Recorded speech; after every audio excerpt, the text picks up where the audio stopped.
ইসমাইল পিতার কথা অনুযায়ী প্রথম স্ত্রী তালাক দিয়ে দ্বিতীয় আরেকটা বিবাহ করে। এই বিবাহ করে আবার একখানা পত্র লেখে। পত্রের ভিতরে লেখে বরাবর, হে আল্লাহর বান্দা, হে আল্লাহর পয়গম্বর, আমি আপনার কলিজার টুকরা সন্তান ইসমাইল আপনার নিকট চিঠি লিখলাম। আপনার ওসিয়ত অনুযায়ী আমার চৌকাট নামক স্ত্রীকে আমি পরিবর্তন করে দিয়েছি। আপনি আমার বাড়িতে আবার আসেন, দ্বিতীয় আরেকটি বিবাহ করেছি। ইব্রাহিম খলিলুল্লাহ চিঠি পায়। 3 মাস পর ইব্রাহিম আলাইহিসসালাম আবার ইসমাইলের বাড়িতে আসেন, মক্কায় আসেন। আল্লাহর ইশারা, ইসমাইল আজকেও বাড়ি নাই। ইসমাইল শিকারের জন্য বাড়ি বাহিরে গেছে। ছদ্মবেশে ইব্রাহিম খলিলুল্লাহ বাহির থেকে সালাম দেয়, আসসালামু আলাইকুম। ইসমাইল বাড়িতে আসনি। ভিতর থেকে মধুর কণ্ঠের আওয়াজ, সুন্দর কণ্ঠের আওয়াজ, মায়াবী কণ্ঠের আওয়াজ। কে বলতেছেন? আরসালাহু বিল হাক্কি বাশীরান ওয়া নাযীরা وداعيا إلى الله بإذنه وسراجا وقمرا منيرا أما بعد فأعوذ بالله من الشيطان الرجيم بسم الله الرحمن الرحيم وقضى ربك ألا تعبدوا إلا إياه وبالوالدين إحسانا إما يبلغن عندك الكبر أحدهما أو كلاهما فلا تقل لهما أف ولا تنهرهما وقل لهما قولا كريما صدق الله العظيم। পবিত্র জুমার দিন আল্লাহ রাব্বুল আলামিন আমাদেরকে দুনিয়াবী সমস্ত কাজ থেকে যাচাই বাছাই করে, ভালোবেসে, মহব্বত করে তার প্রিয় ঘর মসজিদে আমাদেরকে আসার বসার তৌফিক দিয়েছেন। শুকরিয়া আদায় করে বলি আলহামদুলিল্লাহ। শুকরিয়া প্রতিটা মানুষের প্রতিটা মুহূর্তে, প্রতিটা সেকেন্ডে করতে হয়। কারণ মালিক আল্লাহ রাব্বুল আলামিন আমাদেরকে প্রেরণ করেছেন একমাত্র তার দাসত্ব করার জন্য। আল্লাহ শুধু আমাদেরকে মসজিদে এনেছেন, এজন্যই আলহামদুলিল্লাহ বললাম। এখানেই শেষ নয়, প্রতিটা মুহূর্তে আমাদেরকে শুকরিয়া আদায় করতে হবে। কি বলেন ভাই? হাঁটা চলা, ওঠা বসা, সব সময় আমাদেরকে মালিকের প্রশংসা এবং মালিকের শুকরিয়া আদায় করতে হবে। আমাকে দেখতে হবে যে আল্লাহ রাব্বুল আলামিন আমাকে কেমন রাখছেন। তো এই রাখার ভিতরে দেখতে হবে যে আমার চাইতে তো কত মানুষ অসুস্থ আছে, কত বিপদগ্রস্ত আছে। কি বলেন? যখন আমি আমার চাইতে নিচে একজন মানুষকে দেখব, আমার চাইতে বেশি কষ্টে আছে, দুঃখে আছে, এমন একজন লোককে যখন দেখব, তখন মালিকের শুকরিয়া অটোমেটিক চলে আসবে। কি ভাই? আর যদি আমি দেখি যে আমার চাইতে আমার পাশের ভাই কত ভালো আছে, তখন আমার ভিতর থেকে না শুকরিয়া চলে আসবে। আসবে কি আসবে না? যে আল্লাহ তো ইচ্ছা করলে আমাকে অনেক টাকা দিতে পারতো, আল্লাহ আমাকেও ভালো রাখতে পারতো, কিন্তু ওই ভাই চাইতে, অমুক ব্যক্তির চাইতে আল্লাহ আমাকে কেন গরিব বানিয়েছে, কেন আমাকে আল্লাহ রাব্বুল আলামিন কষ্ট দিচ্ছে। আল্লাহর শুকরিয়ার বিরুদ্ধে আমাদের অভিযোগ করা হয়, হয় কি হয় না? নবীজি সাল্লাল্লাহু আলাইহি সাল্লাম বলেন, তোমার চাইতে ছোট একটা ঘরের দিকে তুমি তাকাও। যখন তুমি ছোট ঘরের দিকে তাকাবে, তখন তোমার ভিতর থেকে অটোমেটিক মালিকের শুকরিয়া চলে আসবে। কি ভাই? আসবে কি আসবে না? আর আমি যখন আমার চাইতে একজন ধনী ব্যক্তি, আমার চাইতে উঁচু দালান, বড় ঘর, বড় বাড়ি, বিল্ডিং করেছে, তার ঘরের দিকে যখন তাকাবো, তখন আমার নিজের কাছে আফসোস হবে, আল্লাহ কেন আমাকে গরিব বানাইল। এজন্য নবীজি বলেন, তুমি তোমার চাইতে নিচু একজন ব্যক্তি, তোমার চাইতে গরিব বেশি, অসহায় বেশি, তার দিকে যখন তুমি তাকাবে, তখন মালিকের শুকরিয়া তোমার ভিতর থেকে অটোমেটিক চলে আসবে। সুবহানাল্লাহ। শুকরিয়া আদায় না করলে তার থেকে নিয়ামতকে আল্লাহ রাব্বুল আলামিন আর কি করেন, সিনাই নিয়ে যান। যেমন ভাবে হযরত ইসমাঈল আলাইহিস সালাম, আমরা কুরবানির ইতিহাস জানি। ইব্রাহিম আলাইহিস সালামের ছোট মাসুম বাচ্চা, অল্প বয়স্ক ছেলেটা, তাকে আল্লাহ রাব্বুল আলামিন কুরবানি চেয়েছিলেন। তো এই ইব্রাহিম আলাইহিস সালাম যখন কুরবানির এই যে পরীক্ষা হলো তাদের দুই বাপ বেটার, যখন এই পরীক্ষা শেষ হয়ে যাওয়ার পরে ইব্রাহিম আলাইহিস সালাম চলে গেলেন তার স্থানে, আর মক্কায় রেখে গেলেন ইসমাইলকে এবং তার মা হাজেরাকে। তো ইসমাইল যখন দিনে দিনে বড় হতে লাগলো, এক পর্যায়ে বিবাহের উপযুক্ত হলো। তিনি যখন প্রথম স্ত্রী তিনার ঘরে এনেছিলেন, এই স্ত্রীটা ছিল নাশুকরিয়াকারী। আল্লাহর নাশুকরিয়া হওয়ার কারণে ইসমাইল আলাইহিস সালাম তাকে তালাক দিয়েছিলেন। ইতিহাস দেখলে জানা যায় যে ইব্রাহিম আলাইহিস সালামের ছেলে ইসমাইল মক্কায় ছিলেন, তার বাবা থেকে অনেক দূরে ছিলেন, তার বাবা এখানে ছিলেন না। ইসমাইল আলাইহিস সালাম তখনও নবী হন নাই, বিবাহের উপযুক্ত হলো। বিবাহের উপযুক্ত হওয়ার পরে বিবাহ করে, বিবাহটা হওয়ার পরে তার জন্মদাতা বাবার কাছে ইব্রাহিম আলাইহিস সালামের কাছে চিঠি লেখে, ওহে আমার পিতা, এই পত্রটা ইসমাইল আলাইহিস সালাম তার পিতা ইব্রাহিমের কাছে পাঠাই দিল। ইব্রাহিম আলাইহিস সালাম সন্তানের পত্রখানা পায় দেখতেছে যে পত্রের ভিতরে লেখা, ইসমাইল বলতেছে, আব্বা, আমি আপনার কলিজার টুকরা সন্তান একটা বিবাহ করেছি, আসেন আসেন আপনি আপনার ছেলে বউকে দেখে যান এবং দোয়া করে যান। ইব্রাহিম আলাইহিস সালাম ইসমাইলের এই চিঠি পাইয়া এবার কিছুদিন পরে মক্কায় আসেন।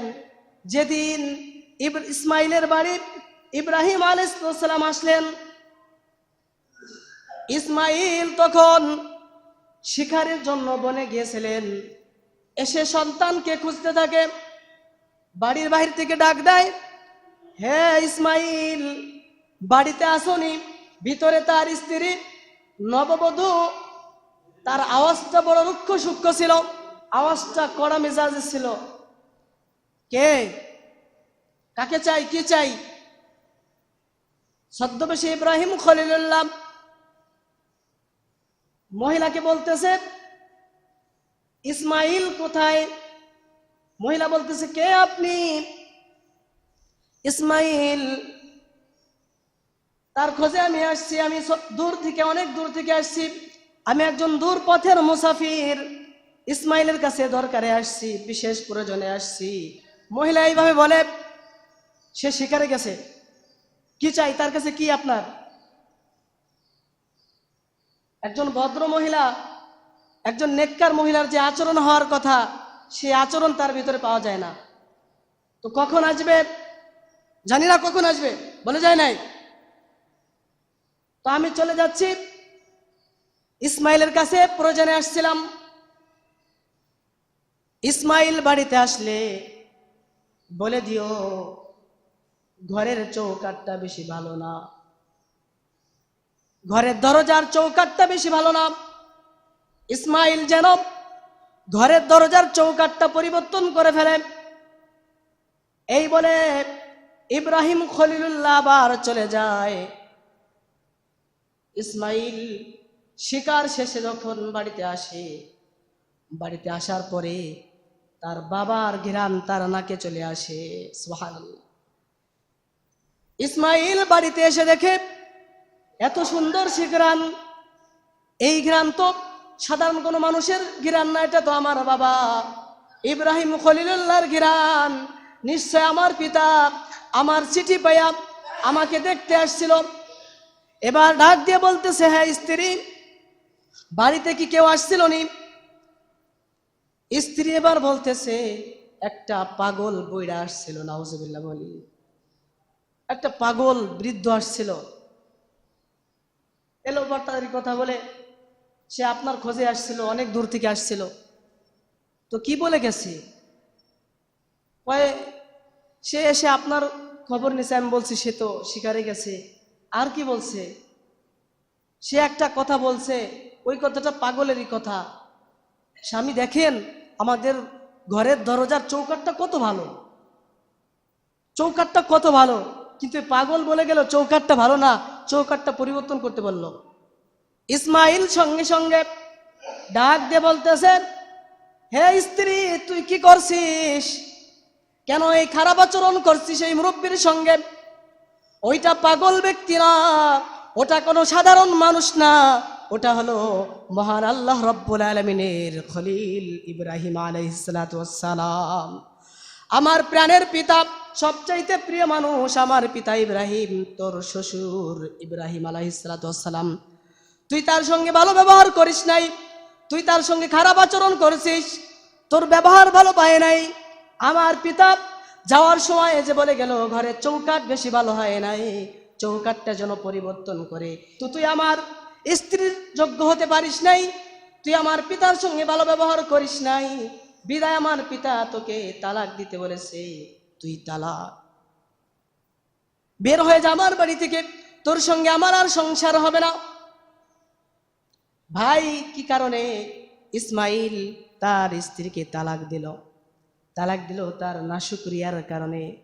যখন ইব্রাহিম খলিলুল্লাহ এসে জিজ্ঞেস করলো ইসমাইল বাড়িতে আসেনি, এই মহিলা যদি ভালো আচরণ করতো, যদি বলতো হ্যাঁ সে তো বাড়িতে নাই, আমি আসি বাড়িতে, আমি তার স্ত্রী, আমার স্বামী তো বিশেষ প্রয়োজনে বাহিরে গেছে, শিকারের জন্য বাহিরে গেছে, যদি ভালো আচরণ করতো, বসেন আপনি মুরব্বী মানুষ আসছেন, আপনার আদর আপ্যায়ন করে মেহমানদারি করি, ভালো আচরণ যদি করতো, যদি সে শুকরিয়া আদায় করতো।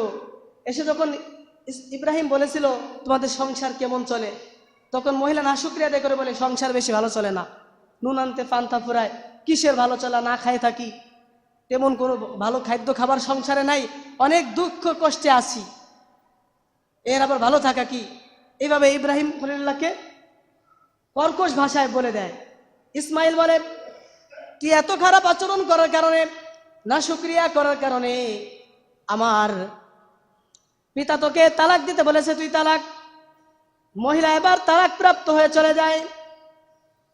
ইসমাইল এবার পিতার ওসিয়ত অনুযায়ী দ্বিতীয় আর একটা বিবাহ করে। আমাদের সমাজের যুবকেরা, আমাদের সমাজের মা বাবার ছেলেরা, তারা কি করে, মা বাবার কথায় কি স্ত্রীকে সেপারেশন করেনি? মা বাবা যদি বলে তোর স্ত্রী খারাপ কাজ করেছে, তখন সন্তান আরো মা বাবার সঙ্গে খারাপ আচরণ করে, স্ত্রী কথা রায় দেয়। বর্তমানের পোলাপান মাকে বলে বঠিয়ান, বউকে বলে সোনার চান। মানে কি, মাকে রাগ করে বলে বঠিয়ান, তোকে এই বটি দিয়ে কুবাবো, বটিতে তোকে কুচি কুচি করে কাটবো, আমার বউর সঙ্গে কেন ঝগড়া করছিস? এরকম অসৎ ছেলেরা আছে না নাই? পিতামাতার সুশিক্ষা অথবা লেখাপড়া সুশিক্ষা না পাওয়ার কারণে বাবা মার সঙ্গে খারাপ আচরণ করে কি করে না? অনেক ছেলেরা এরকম আছে যে স্ত্রী যে কথা বলে সেই কথা বিশ্বাস করে, মার সঙ্গে খারাপ আচরণ করে, বাবার সঙ্গে খারাপ আচরণ করে। কিন্তু ইসমাইল কি করছে? পিতার কথায় স্ত্রীকে সেপারেশন করছে, তালাক দিয়ে দিয়েছে। আজকে আমাদের সন্তানেরা, আমাদের সমাজের যুব সমাজরা, আমাদের মা বাবার সন্তানরা কি করতেছে? এত পড়ালেখা করে, এত শিক্ষা, এত জানা, এত জ্ঞান তার ভিতরে, এত টাকা পয়সার মালিক হলো, যে বাবা মা এত কষ্ট করে লেখাপড়া করাইয়া আজকে তাকে যোগ্য সন্তান হিসেবে দাঁড় করাইলো, সে আজকে টাকা পয়সার মালিক হয়ে সে পিতাকে দেখতে পারে না, বাবা মাকে দেখতে পারে না। বৃদ্ধ বয়সে বাবা মা সংসারে কোনো কথা বলে, অথবা অসুস্থ অবস্থায় বিছানায় পেশাব করে দিয়েছে, পায়খানা করে দিয়েছে, সন্তানরা কি করে? ওই মা বাবার সঙ্গে ভালো আচরণ করে না। ছেলে বড় বলে তোমার আব্বাকে দেখতে পারবো না, তোমার মাকে দেখতে পারবো না, তোমার তো টাকা পয়সা আছে, তোমার বাবাকে তো দেখতে পারতেছে না, আমাকেই কাজের বুয়া কাজ করে খাওয়ায়, আমি বড় কষ্ট করে চলি, তোমার আব্বার মাকে বৃদ্ধাশ্রমে রেখে আসো। নাউজুবিল্লাহ বলেন। যেই সংসার পিতা দাঁড় করাইলো, যেই সংসার মা এত সোনার সংসার সাজাইলো, আজকে সেই সোনার সন্তান ভালো কিছু টাকা পয়সার মালিক হয়ে সুন্দরী নারী ঘরে পাইয়া মা বাবার বৃদ্ধ বয়সে, যেই বয়সে আরাম করার কথা, সন্তান পিতামাতার সেবা যত্ন পাবে, এই বয়সে সেই সন্তান কি করলো? বইয়ের কথায় মাকে নিয়ে বৃদ্ধাশ্রমে রেখে আসে, বাবাকে বৃদ্ধাশ্রমে রেখে আসে। দেখা যায় ফেসবুকে দেখা যায় মা এরকম যেই ঘরে বৃদ্ধাশ্রমে রাখছে জানালার দিকে মুখ বের করে দিয়ে তাকায়, দুনিয়ার জমিন দেখতেছে। হায় রে দুনিয়ার জমিন, দেখো আমি অসহায় মা, আমার সন্তানকে উচ্চ লেখাপড়া শিখাইয়া এত টাকা পয়সার মালিক বানাইলাম, আজকে আমার সন্তান সে প্রতিষ্ঠিত, আজকে সুন্দরী নারী পেয়ে, সুন্দর সন্তান পেয়ে, সুন্দর সংসার পেয়ে আমি আজকে তার মাথার বোঝা হয়ে গেছি। আজকে আমি মা আমাকে বৃদ্ধাশ্রমে রেখে গেছে। চিড়িয়াখানার ভিতরে বান্দর যেমন থাকে, মা এমন মুখ বের করে এমন তাকায় থাকে। কিরে সন্তান, তোমার মা কেন তাদের শেষ বয়সে বৃদ্ধাশ্রমে যাবে? 2 টাকার স্ত্রী তুমি ঘরে এনে কেন তুমি তোমার মাকে সেপারেশন করে দাও? মাকে তুমি দেখতে পারো না, তুমি তোমার পিতাকে তুমি দেখতে পারো না। আল্লাহ রাব্বুল আলামিন বলেন, ওয়াকাদা রাব্বুকা আল্লা তা'বুদু ইল্লা ইয়াহু ওয়া বিল ওয়ালিদাইনি ইহসানা ইম্মা ইয়াবলুগান্না ইনদাকাল কিবারা আহাদুহুমা আও কিলাহুমা ফালা তাকুল লাহুমা উফফিন ওয়া লা তানহারহুমা ওয়া কুল লাহুমা কাওলান কারীমা। হে আমার বান্দারা, তোমরা আমার ইবাদত করবা, আমার ইবাদত করার পরেই তোমরা কি করবা? তোমাদের পিতা মাতা উভয় দুইজনের সঙ্গে তোমরা সদাচরণ করবা, ভালো ব্যবহার করবা, তাদের সেবা যত্ন করবা, তাদের সঙ্গে সদাচরণ করবা। এমন কোনো ব্যবহার করব না, এমন কোনো কাজ করবা না, এমন কোনো কথা বলবা না যেন তোমার কথার দ্বারা তারা উফ শব্দ করে। ফালা তাকুল্লাহুমা উফফি ওয়ালা তানহারহুমা।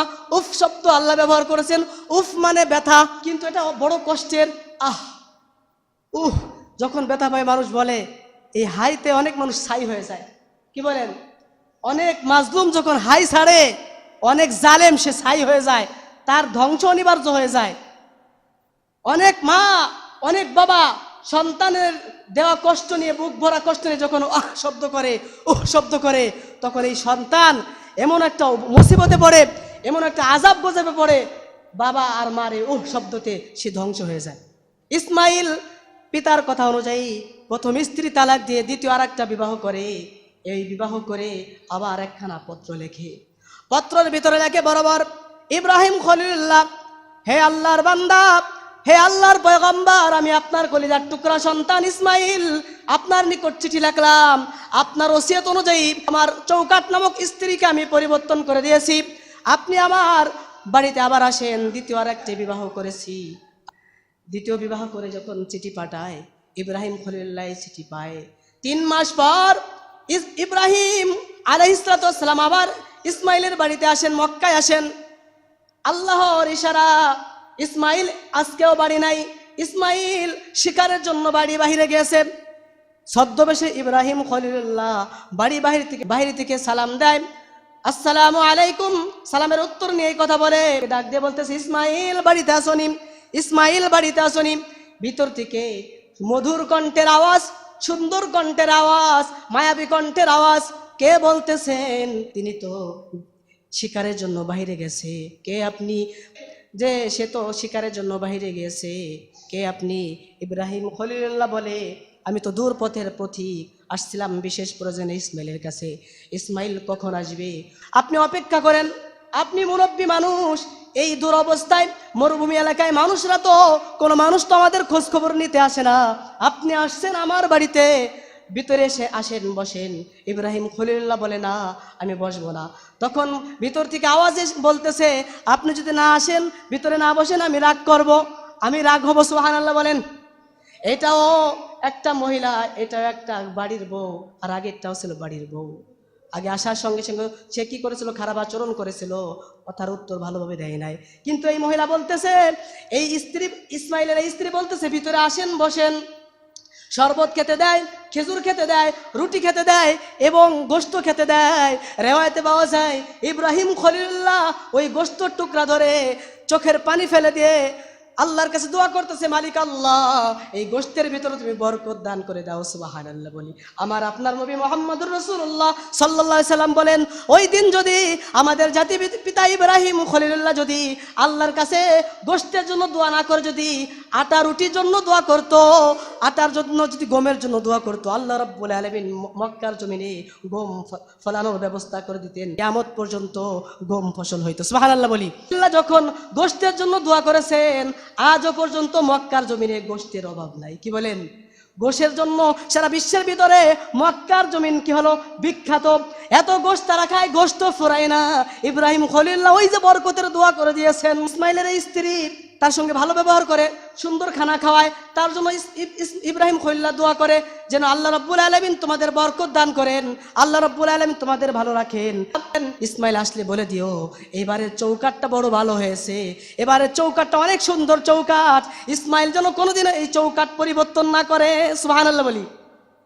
ইব্রাহিম খলিলুল্লাহ এই দোয়া যখন করে চলে যায়, ইসমাইল সে যখন এই শিকারি কাজ শেষ করে বাড়িতে আসে, আসার সঙ্গে সঙ্গে তার পিতার একটা সুগিরান তার নাকে আসে।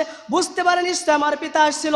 বিবিকে ডাক দিয়ে বলে, বিবি কে আসছিল আমার বাড়িতে, কে আসছিল, তাড়াতাড়ি বলো, তাড়াতাড়ি বলো। বিবি বলতেছে, আপনি অস্থির হয়েন না, আপনি টেনশন করেন না, আপনি ভয় পায়েন না। একজন আল্লাহওয়ালা বৃদ্ধ একজন ধার্মিক ব্যক্তি আসছিল, বড় ভালো মানুষ। সুবহানাল্লাহ বলি। বড় ভালো একজন মানুষ আসছিল আমাদের বাড়িতে, আমি তার সঙ্গে খারাপ আচরণ করি নাই, আপনি টেনশন করেন না। আমি তাকে আদর আপ্যায়ন করেছি, তাকে সুন্দরভাবে মেহমানদারি করাইছি।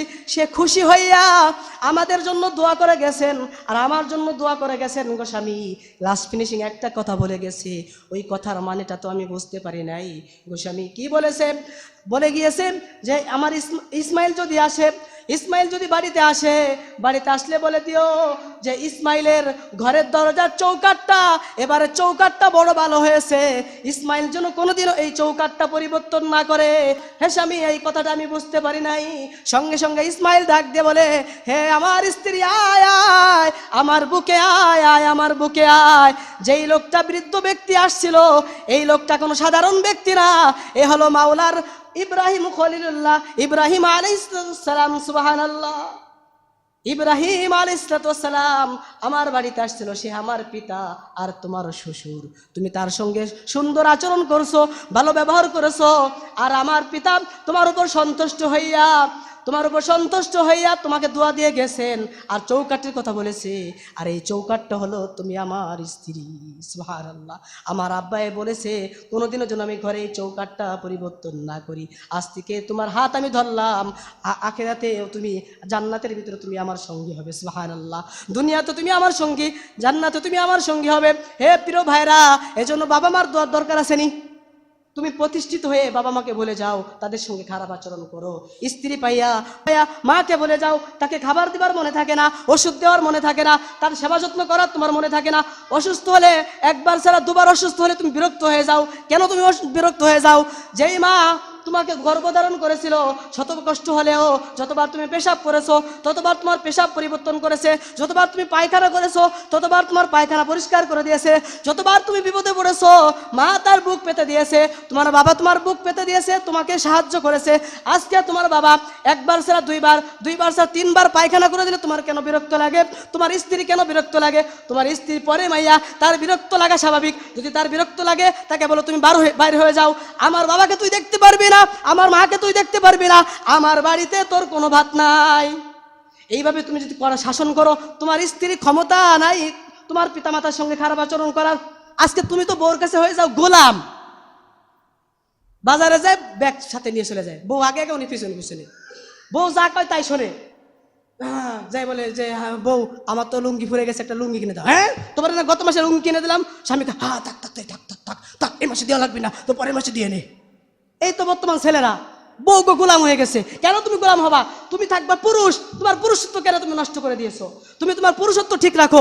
তোমার বাবা মার সঙ্গে যদি খারাপ আচরণ করে, ওই বাড়ির মহিলার চুল ধরে বাড়ি থেকে বের করে দিবা। খারাপ আচরণ যদি করার সঙ্গে সঙ্গে তার শাসন করবা তুমি,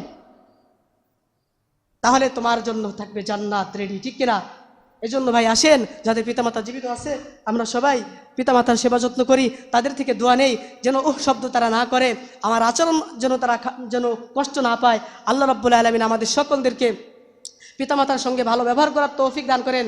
এবং যে নাশুকরিয়ার কথা বলতেছিলাম, যে ইব্রাহিম ইসমাইলের প্রথম স্ত্রী নাশুকরিয়ার কারণে তার সংসার ভেঙে যায়, সে তালাক প্রাপ্ত হয়। এজন্য যে কোনো বিষয় মালিক যেভাবে রাখে, যে অবস্থায় রাখে, শুকরিয়া আদায় করা, মালিকের প্রশংসা করা, আল্লাহ রাব্বুল আলামিন নিয়ামত বাড়াই দিবেন। পরে স্ত্রী সে শুকরিয়া আদায় করছে, বলছে যে হ্যাঁ পথিক আমার সংসার ভালো চলতেছে, আমি ভালো আছি আলহামদুলিল্লাহ, কষ্ট থেকেও সে শুকরিয়া আদায় করছে, তার শ্বশুর তার জন্য দোয়া করে গেছেন। কি বলেন? এজন্য ভাই যে অবস্থায় থাকি আমরা সকলে মালিকের প্রশংসা করতে পারবো না ইনশাল্লাহ। আল্লাহ আমাদের সকলদেরকে জুমার আলোচনা থেকে আমল করে চলার তৌফিক দান করেন, আমিন। আলহামদুলিল্লাহ রাব্বিল আলামিন। আসসালামু আলাইকুম রহমতুল্লাহ। যারা সুন্নত পড়েন নাই 4 রাকাত কেবল জুমার সুন্নত পড়ে নেন।